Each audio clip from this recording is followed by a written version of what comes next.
இயேசு கிறிஸ்துவின் இனிதான நாமத்தில் இன்றைய ஆவிக்குரிய சிந்தனைக்கு உங்களை அன்புடன் வரவேற்கின்றோம். இப்போதும் ஒரு பாடலுக்கு பின்பு உங்கள் சிந்தையை தெளிவிக்கும் ஆவிக்குரிய செய்தியை கேட்கலாம். காலமெல்லாம் உடன் இருந்து கரம் பிடித்து நடத்தி செல்வார். காலமெல்லாம் உடன் இருந்து கரம் பிடித்து நடத்தி செல்வார். கண்ணீரெல்லாம் துடைப்பார், கண்ணீரெல்லாம் துடைப்பார். கண்மணி போல் காத்திடுவார், உன்னை கண்மணி போல் காத்திடுவார். கலங்காதே கலங்காதே, கர்த்தர் உன்னை கைவிட மாட்டார். ஆண்டவர் இரட்சகருமாக இயேசுவின் இனிதான நாமத்தினால் உங்களை வாழ்த்துகிறேன். நம்முடைய ஆவிக்குரிய சிந்தனைக்காக யோவான் எழுதின சுவிசேஷம் 14 அதிகாரம் 1 நான் வாசிக்கிறேன். உங்கள் இருதயம் கலங்காதிருப்பதாக, தேவனிடத்தில் விசுவாசமாயிருங்கள், என்னிடத்திலும் விசுவாசமாயிருங்கள். இயேசு தமது பாடு மரணங்களை குறித்து சீஷர்களோடு பேச ஆரம்பிக்கிறார். காட்டிக் கொடுக்கப்படுகிற நாட்களில் நிறைய காரியங்களை பேசிக்கொண்டே இருக்கும் பொழுது சீஷர்களுக்குள்ள ஒரு தொய்வு வருகிறது. அவர்கள் எதிர்பார்த்தது ஒன்று, ஆனால் நடக்க போறது வேறொன்றாக இயேசு சொல்லுகிறார் என்று சொல்லும் பொழுது அவர்களால் அதை ஏற்றுக்கொள்ள முடியவில்லை. இருதயம் என்பது ஒரு பாத்திரத்தை போன்று, அதிலே கலக்கம் என்பதை சேர்த்து வைக்கலாம், கவலை என்பதை சேர்த்து வைக்கலாம், பாரம் என்பதை சேர்த்து வைக்கலாம். அதுதான் வேதம் சொல்லுகிறது. யோவான் 16:6 உங்கள் இருதயம் துக்கத்தினால் நிறைந்திருக்கிறது என்று ஆண்டவர் சொல்றாரு.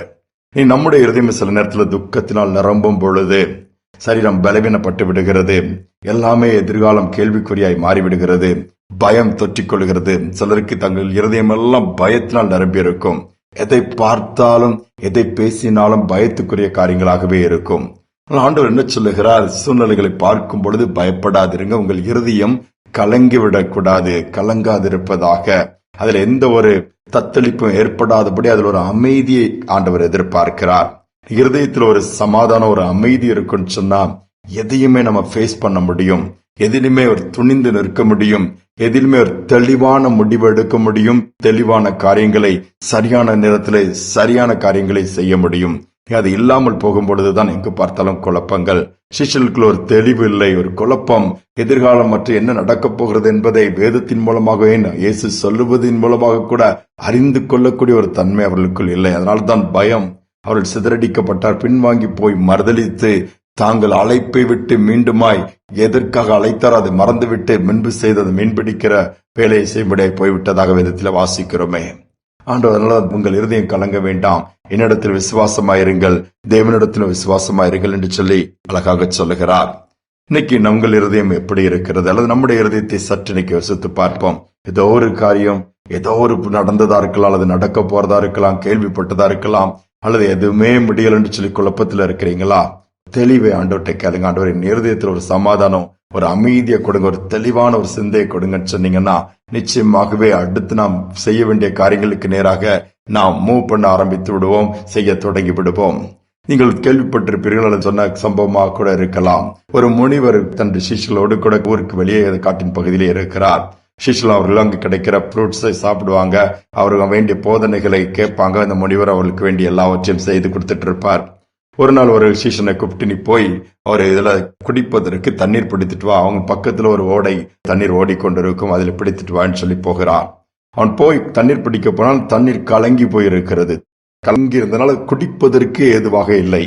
திரும்பி வந்து விடுகிறான். என்னன்னு சொல்லி கேட்கும் பொழுது, குருவே, அது தண்ணீர் கலங்கி போயிருக்கிறது, அதை இப்ப குடிக்க முடியாது, நான் வந்து விட்டேன்னு சொன்ன உடனே சரி உட்கார் என்று சொல்லிவிட்டாராம்.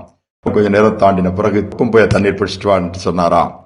அந்த சீசனம் கீழ்ப்படிந்து திருப்பி போறான். என்ன எப்படி குடிக்காக போன்று மனசுக்குள்ளே புலம்பிட்டு போறான். அங்க போனா தண்ணீர் தெளிவாக இருக்கிறது. இப்ப அதை எடுத்துட்டு வரான், இவர்கள் குடிக்கிறார்கள். ஆனா அந்த சீசனுக்குள்ள ஒரு கேள்வி, முன்பாக போன கலங்கி இருந்துச்சு, திருப்பி கொஞ்சம் நேரம் கழிச்சு அனுப்புனாரு, தெளிவா இருக்குது, என்னண்டே தெரியல என்று ஒரு குழப்பம் போது அவன் கேட்டு விட்டான், குருவே, நான் முன்பாக போகும்போது தண்ணீர் கலங்கி இருந்துச்சு, ஆனா வந்துட்டேன், திருப்பி 2 மணி நேரம் கழிச்சு நீங்க சொன்னீங்க, கரெக்டா உங்களுக்கு தெரிஞ்சிருச்சு எப்படி தண்ணி தெளிவா இருக்கும், எப்படி தெரியும், நம்மள அங்கெல்லாம் இருக்கிறோம், ஆனா தெளிவா இருந்தது, அதை பிடிச்சிட்டு வந்தேன்னு சொல்லி அவர் சொன்னாராம். முன்பாக நீ போகும் பொழுது தண்ணீர் கலங்கி இருப்பதற்கு ஒரு காரணம் இருக்கிறது. அந்த வழியாக ஏதோ ஒரு சம்பவம் நடந்திருக்குது. மாடுகளோ ஏதோ ஒரு வண்டிகளோ ஏதோ கடந்து போயிருக்கும், கிராஸ் பண்ணி இருக்கும். அதனால அதிலே தண்ணீர் கலங்கி போயிருக்கும். இப்பொழுது இவ்வளவு நேரம் ஆகிவிட்டதில் மீண்டும் அந்த தேவையில்லாதவை எல்லாம் அமர்ந்து போயிருக்கும். அதனால தண்ணீர் தெளிவாக இருக்கும். அதனாலதான் நான் சற்று நேரம் தாண்டின பிறகு உன்னை அனுப்பினேன் சொன்னாராம். அதுதான் உண்மை. கலங்கி இருக்கும்போது, குழப்பத்தில் இருக்கும்போது எந்த முடிவும் எடுக்க முடியாது. எடுத்தாலும் அது சரியான முடிவா இருக்க முடியாது. எந்த ஒரு காரியத்தை செய்ய முடியாது. செய்தாலும் அது சரியான காரியமா இருக்க முடியாது. இன்னைக்கு யுத்தங்களை குறித்து, எவ்வளவு காரியங்களை குறித்து கஷ்டமான சூழ்நிலையில தான் கடந்து போகிறனாலும் கலங்கி விடாதீர்கள். உங்கள் இருதயத்தை கலங்க விட்டு விடாதீர்கள். இதுவரை நடத்தின தேவன் இனிமேலும் நடத்துவார் என்கிற விசுவாசத்துக்குள் வாங்க. இதுவரை பாதுகாத்த தேவன் இனிமேலும் பாதுகாப்பார் என்கிற விசுவாசத்துக்குள்ள வந்துட்டீங்கன்னா எதை குறித்து கவலைப்பட மாட்டீங்க. நம்முடைய குடியிருப்பு இந்த பூமியில இல்ல, பரலோகத்துல இருக்குது.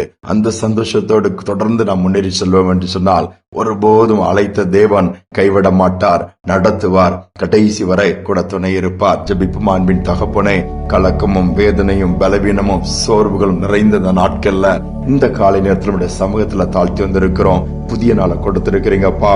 புதிய நாளிலும் கூட உம்மை நோக்கி பார்க்கிறோம். பாடுகளின் பாதையில கடந்து போகும்போது அநேக நேரம் நாங்கள் சோர்ந்து போய்விடுகிறோம். எங்கள் இருதயங்கள் கலங்குகிறது, தத்தளிக்கிறது, என்ன செய்வதென்று தெரியாமல் திகைக்கிறோம் அப்பா. ஆனால் நீரே எல்லாவித சூழலையும் மாற்றுகிறவர், பாடுகளின் பாதையில கடந்து சென்றவர். இந்த நாளிலும் முழு உலகமே தத்தளித்துக் கொண்டிருக்கிற இந்த நாட்களிலே அடுத்து என்ன நடக்குமோ என்று சொல்லி அங்கலாய்த்துக் கொண்டிருக்கின்ற சூழ்நிலையிலே பரலோகத்தின் தேவன் தமது சித்தத்தை செய்யும்படியாய் சித்தம் ஒன்றும் நடக்கட்டும் அப்பா. நீர் கிருபை கொடுக்கும்படி நாங்கள் ஜெபிக்கிறோம். பயத்தோடு பதற்றத்தோடு இருக்க பிள்ளைகளுக்கு வலதுகையை பிடிச்சு தைரியம் கொடுங்க. எதிர்காலத்தை குறித்த கவலையை எடுத்து போடுங்க. கர்த்தர் பார்த்துக் கொள்வார் என்று சொல்லத்தக்க விதத்தில் விசுவாசத்தில் வளரும்படியான பாக்கியத்தை நீர் கொடுப்பீராக. இந்த நாள் முழுவதும் நீங்க நடத்துங்க. எல்லா விதத்திலும் தைரியமாய் முன்னேறி செல்லக்கூடிய ஒரு தெளிவை கொடுங்க. தாழ்த்தி ஒப்பு கொடுக்கிறோம். துதிகான மகிமை ஏற்றுக்கொள்ளும் இயேசுவின் நாமத்தில் பிதாவே, ஆமேன், ஆமேன். ஆண்டவரிடத்தில் விசுவாசம் வைப்போம். இருதயம் கலங்காதபடி கர்த்தர் நிச்சயமாகவே ஒரு தெளிவை கொடுப்பார், ஒரு சமாதானத்தின் நிறைவை கொடுப்பார். இந்த நாள் முழுவதும் போதுமானவராக இருந்து நடத்துவார். இந்த சிந்தனையோடு இந்த நாளை தொடங்குவோம். மீண்டுமாய் நாளை தினம் சந்திப்போம். வானத்து பறவையை பாருங்கள், அவை விதைப்பதும் இல்லை, அறுப்பதும் இல்லை, சேர்த்து வைப்பதும் இல்லை. வானத்து பறவையை பாருங்கள், அவை விதைப்பதும் இல்லை, அறுப்பதும் இல்லை, சேர்த்து வைப்பதும் இல்லை. கர்த்தர் காக்கின்றார், கர்த்தர் காக்கின்றார்.